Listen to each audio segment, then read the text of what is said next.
VVK วีล็อกเกอร์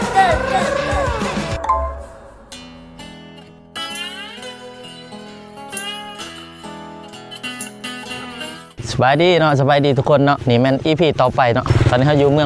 องเฟื่องเนาะนี่ภูเขาเห็นบ่แล้วก็ภูเขาโตที่เขาเจ้าทายหูปลายๆอยู่ในเมืองเฟื่องนะทุกคนเนาะบอนนี้เป็นบอลที่เขาเจ้าเฮ็ดใหม่เนาะสุดก่อนบางยานี่เคนไอพี่กับเอื่อยโมนี่กับยังเขาเจ้ามานี่แต่เขาเจ้าเฮ็ดบ่ทันแล้วเขาเจ้ายังบ่ทันได้เปิดเนาะแต่ว่าเฮามาพอดีว่าเขาหูว่าเฮามาดิเขาหูว่าเฮามาเขาก็เลยเปิดให้เนาะเขาหูว่าโอ้แหววิเคมาได้นี่เขาก็เลยเปิดบริการให้เนาะบ่แม่นเนาะเว้าหยอกให้ซื้ออันไอ้กบละมาก็เอ้ยโมนี่ชุดนั้นยังบ่ทันแล้วเนาะตอนนี้เฮาขึ้นมาเฮามาเอาอันนี้ก่อนเอาศีลเนาะเฮาซื้อมาเพราะว่าเฮาสั่งศีลดาดน้ำกระเจ้าสั่งศีลดาดชุดนึงแล้วเฮาก็ซื้อศีลอยู่เนาะมานำกินเพราะว่ามันกินหลายดิคันซื้ออยู่นี่มันก็แพงเนาะเอาเดี๋ยวเฮาสิพาทุกคนไปเบิ่งที่พักกันเนาะทางลงเนาะเพราะมันมีที่พัก2บอนเนาะอยู่เทิงเนาะแล้วก็อยู่ลุมนะอยู่นี่แบบผู้ใดขี่ขาเนาะทุกคนเนาะก็สามารถตะลุดลงเลยอาสินะคือโทนี่นี่คือกิ่งลงเลยเนาะสบายบ่ต้องยางเนาะอยู่ลุมมันสิเป็นแบบเหือแพร่เนาะมันสิเป็นเขื่อนเป็นลังอย่างนี้เนาะเป็นห้องเป็นลังเป็นโดมอยู่เทิงก็จะมีอาหารเนาะขึ้นเทิง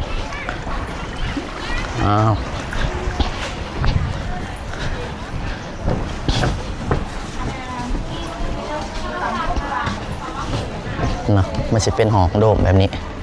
แต่ว่านี่อยู่กลางมันก็มีเกาะเนาะเกาะให้ถ่ายรูปให้ไปนั่งกินชิวๆนี่วิวภาพนี่แหละวิวแลนด์มาร์กเนาะ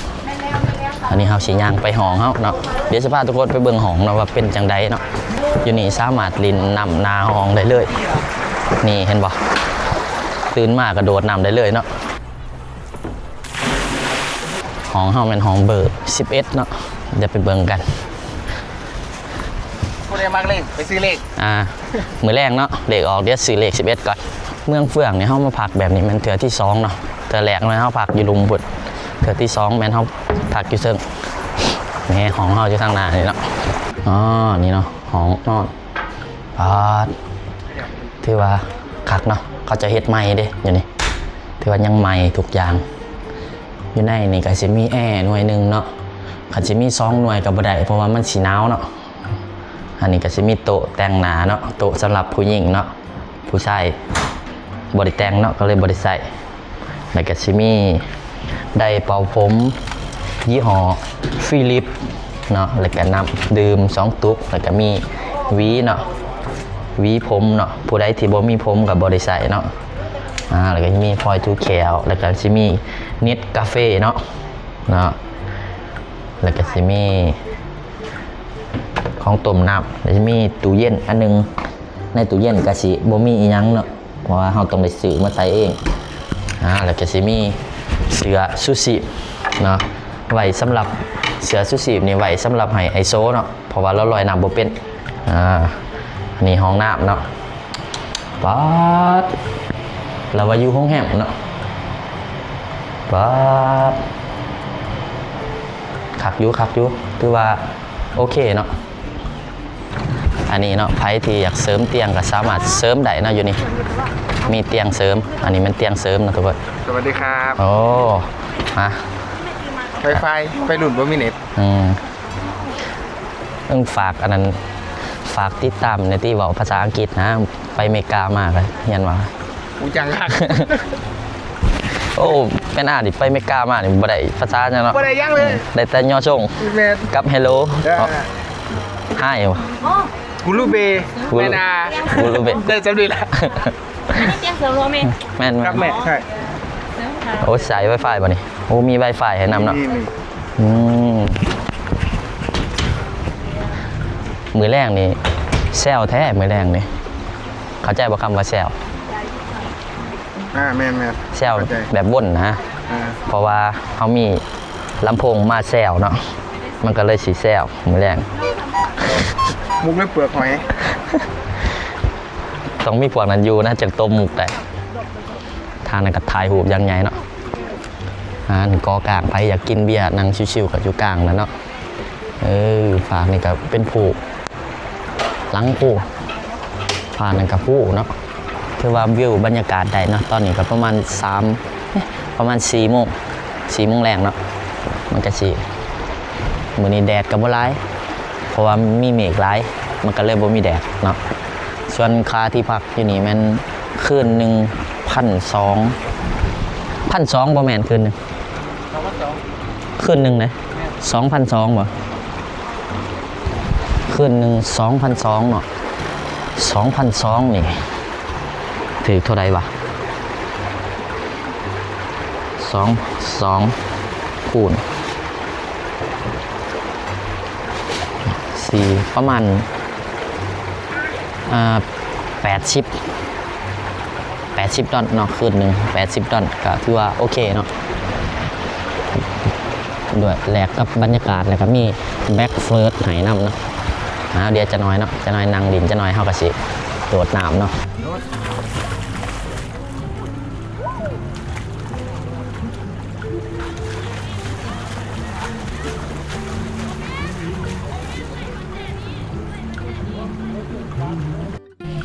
เดี๋ยวเฮาสิติว่าโดดแต่ว่าเฮาบ่โดดเนาะทุกคนนะ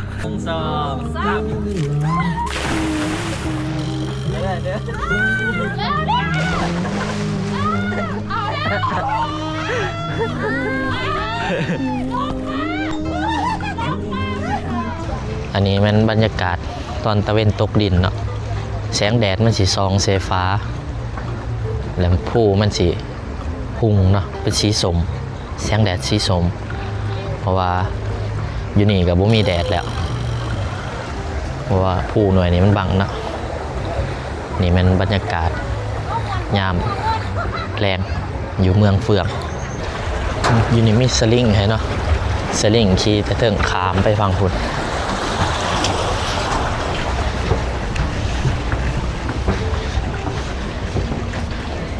ไปเดี๋ยวสิพาทุกคน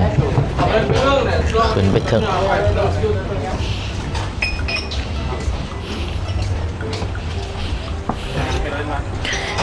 ขึ้นทางนี้เนาะ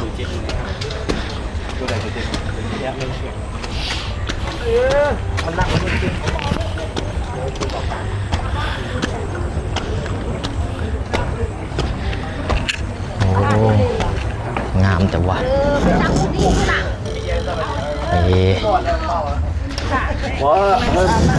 มากอดีตก็ว่านี่เทิงนี่จะเป็นวิวสูงกว่านะ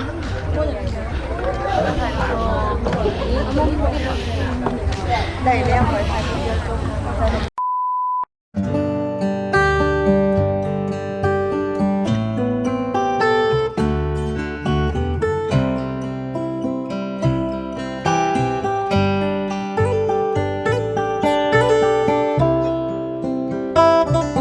มาเด้อกินแล้วมันเก็บพอดีซินดาดคือยังไงอยู่ลาวเอิ้นซินดาดที่ไทยเรียกหมูกระทะเนาะเขาคือบ่เอิ้นว่าหมูดาดหมูตูดก็เป็นหมูตูดจริงๆนะหมูตูดก็ดาดก็ว่าตูดดาดไม่ใช่ดาดบ่แม่นดาด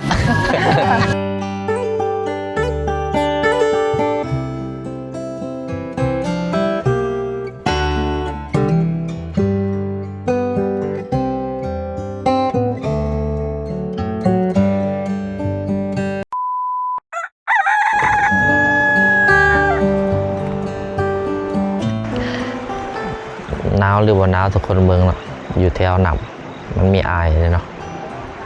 อายหมอกแม่โดดน้ำไหมโอ้หนาวครับกูมาสิก่อนกูโดดเด้บ่ไหวโดดพามลงซอกกันเย็นโอ้โหฝั่งนี้เห็นน้อยนึง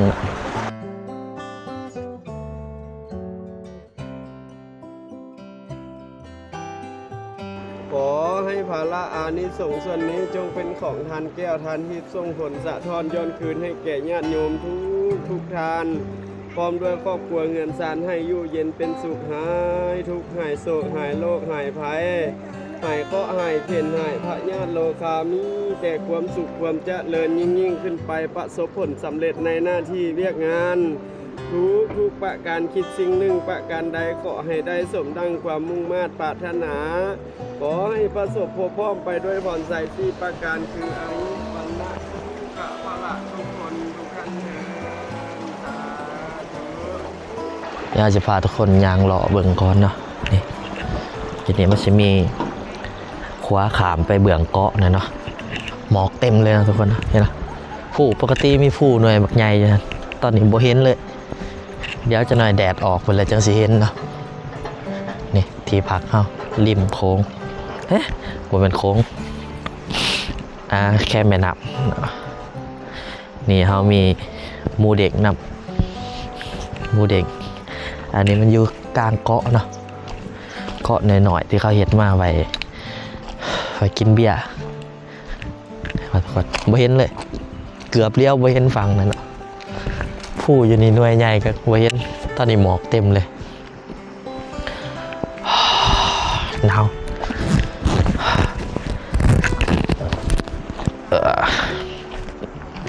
ทานนิบอลก็เปิดใหม่เนาะเรือแพนาลีสิกินเขาอยู่ฝั่งนั้นเดี๋ยวชิยางไปกัน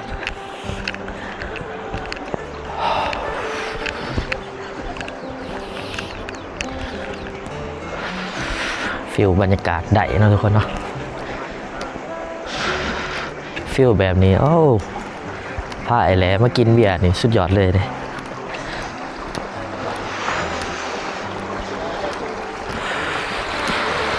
โดดน้ำนี่คือฉีเย็นคักน้ำกับบุเลิกไปได้ทุกคนใสๆเห็นไปกินเขากันนะทุกคนอาหารเสาของเราแมนมีลายอยู่เนาะมีเขามีแต่เราเลือกกินข้าวเปียกเนาะหรือภาษาไทยเอ่นว่าโจ๊กภาษาอังกฤษเอ่นว่าไหลเปียก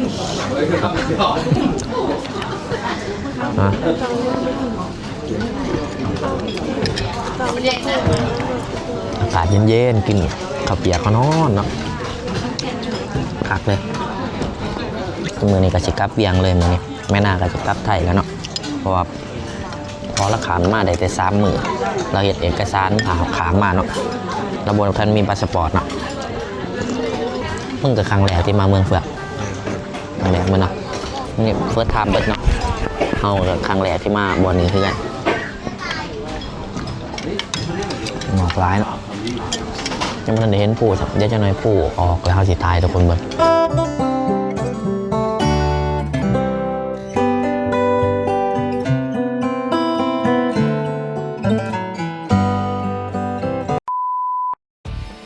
โดดแล้วตู้มเลยไหม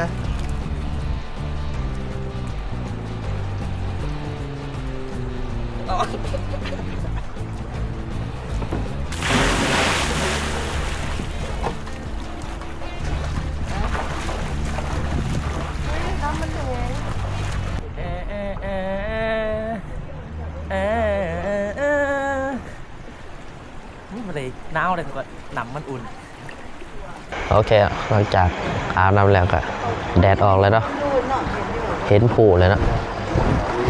เดี๋ยวสิย่างขึ้นไปเติมกันนะ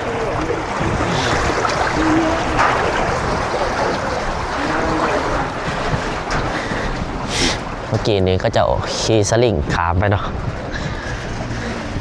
บ่ฮู้ว่าขี่สลิงนี่เสียเงินหรือว่าฟรีเนาะ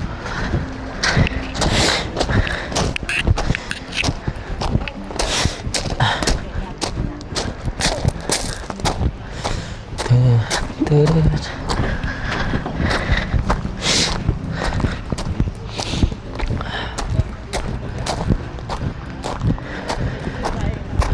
อเคเดี๋ยวสิให้ทุกคนมาเบิ่งวิวภูภาคนี้เนาะเห็นแล้ววิวภูที่ทุกคนเห็นเนาะเขาถ่ายในบางเวียงบางเวียงที่ใช่อีกเขาถ่ายอยู่เมืองเฟืองเนาะ โอ้เขาขี่สลิงไปใส่วะ